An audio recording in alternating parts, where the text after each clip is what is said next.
Si Abimelek. Ikasyam na kabanata. Isang araw, pumunta si Abimelek na anak ni Gideon sa mga kamag-anak ng kanyang ina sa Shechem. Sinabi niya sa kanila, "Tanungin ninyo ang lahat ng mga taga-Shechem kung alin ang gusto nila. Pamunuan sila ng 70 anak ni Gideon o ng isang tao. Alalahanin ninyo na ako ay kadugo ninyo." Kaya nakipag-usap ang mga kamag-anak ni Abimelek sa mga taga-Shechem. Pumayag silang si Abimelek ang mamuno sa kanila dahil kamag-anak nila ito. Binigyan nila si Abimelek ng 70 pirasong pilak mula sa templo ni Baal-Berit at ginamit niya itong pambayad sa mga taong walang kabuluhan ang ginagawa para sumunod sila sa kanya. Pagkatapos pumunta si Abimelek sa bahay ng kanyang ama sa Ofra at doon sa ibabaw ng isang bato, pinatay niya ang 70 kapatid niya sa ama niyang si Gideon. Pero ang bunsong si Jotam ay hindi napatay dahil nakapagtago ito. Nagtipon ng mga taga-Shechem at taga-Bet-Milyo sa may puno ng terebinto sa Shechem at doon ginawa nilang hari si Abimelek.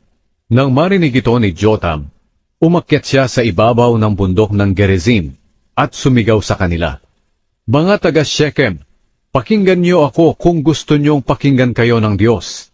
Isasalaysay ko sa inyo ang isang kwento tungkol sa mga kahoy na naghahanap ng maghahari sa kanila. Sinabi nila sa kahoy na olibo, 'Ikaw ang maghari sa amin.' Sumagot ang olibo, 'Mas pipiliin ko ba ang maghari sa inyo kaysa sa magbigay ng langis na ginagamit sa pagpaparangal sa mga Diyos at sa mga tao? Hindi.' At sinabi nila sa puno ng igos, 'Ikaw na lang ang maghari sa amin.'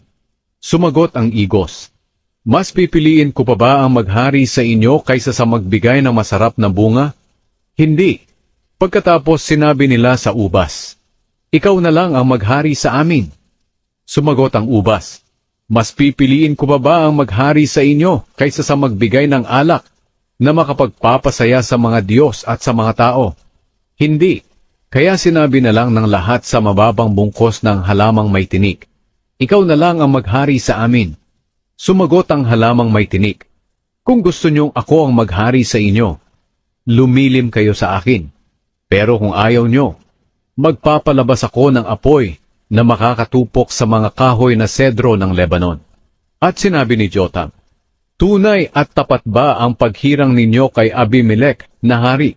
Matuwid ba ang ginawa ninyo sa aking amang si Gideon at sa kanyang pamilya? At nababagay ba ito sa ginawa niya? Alalahanin niyo na nakipaglaban ang aking ama para iligtas kayo sa mga Midianita. Itinaya niya ang buhay niya para sa inyo. Pero ngayon, kinalaban niyo ang pamilya ng aking ama. Pinatay niyo ang 70 anak niya sa ibabaw lang ng isang bato. At ginawa niyong hari si Abimelek, na anak ng aking ama sa alipin niyang babae, dahil kamag-anak niyo siya. Kaya kung para sa inyo, tunay at tapat ang ginawa niyo ngayon sa aking ama at sa pamilya niya, masiyahan sana kayo kay Abimelek at ganoon din siya sa inyo. Pero kung hindi, matupok sana kayo ni Abimelek na parang lalamunin kayo ng apoy. At kayo na mga taga-Shechem at taga-Bet-Milyo ay tutupukin din ni Abimelek na parang lalamunin kayo ng apoy.' At pagkatapos ay tumakas si Jotam papunta sa Beer, at doon tumira dahil natakot siya sa kapatid niyang si Abimelek. Pagkatapos ng 3 taon na pamamahala ni Abimelek sa mga Israelita, pinag-away ng Diyos si Abimelek at ang mga tao ng Shechem. Nagrebelde ang mga taga-Shechem kay Abimelek. Nangyari ito para pagbayarin si Abimelek at ang mga taga-Shechem na tumulong sa kanya sa pagpatay sa 70 anak ni Gideon. Ang mga taga-Shechem ay naglagay ng mga tao paikot sa bundok para nakawan ang mga dumadaan doon. Nabalitaan ito ni Abimelek. Nang panahong iyon, si Gaal na anak ni Ebed ay lumipat sa Shechem kasama ang kanyang mga kapatid. Nagtiwala sa kanila ang mga taga-Shechem. Nang panahon ng pagbubunga ng ubas, gumawa ang mga tao ng alak mula rito, at nagdiwang sila ng pista sa templo ng kanilang Diyos. At habang kumakain sila roon at nag-iinuman, nililibak nila si Abimelek. Sinabi ni Gaal, "Anong klase tayong mga tao sa Shechem? Bakit nagpapasakop tayo kay Abimelek?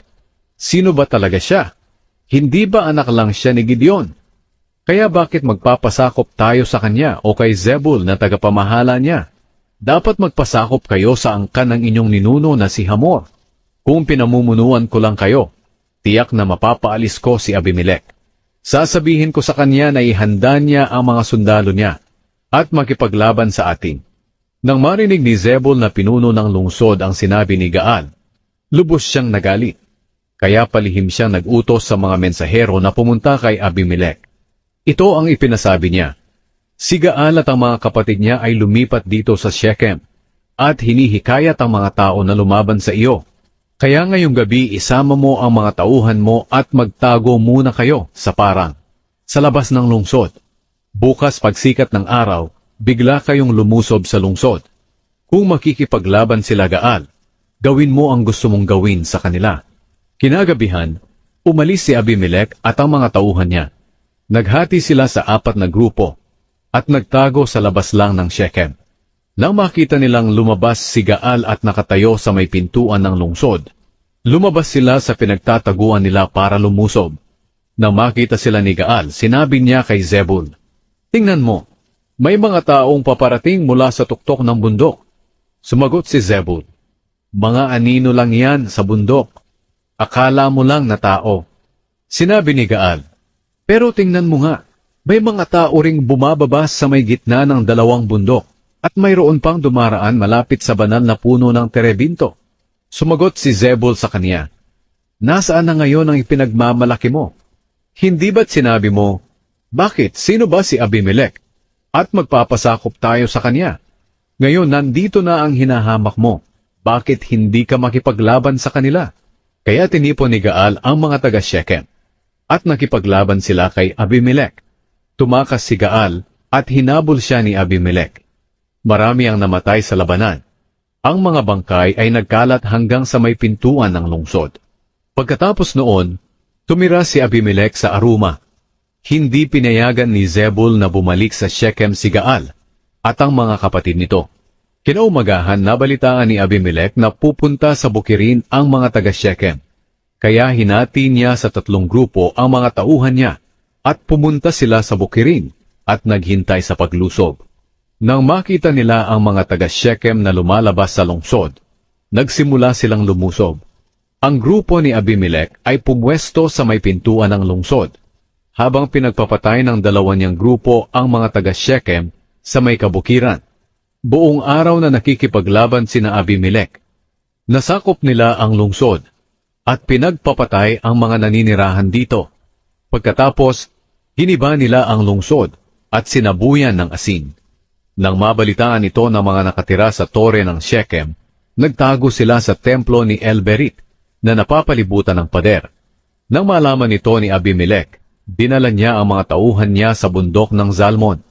Pagdating nila roon, kumuha si Abimelek ng palakol at namutol ng ilang sanga ng kahoy at pinasan.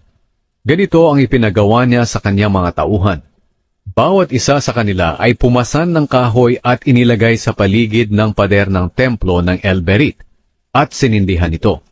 Kaya namatay ang lahat ng tao na nakatira roon sa tore ng Shechem.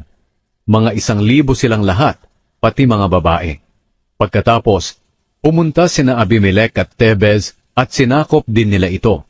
Pero may matatag doon na tore na kung saan tumatakas ang mga taga-Tebez. Isinasara nila ito at umaakyat sila sa bubungan ng tore. Nilusob ni Abimelek ang tore. At nang susunugin na sana niya ito, hinulugan siya ng babae ng gilingang bato at pumutok ang kanyang ulo.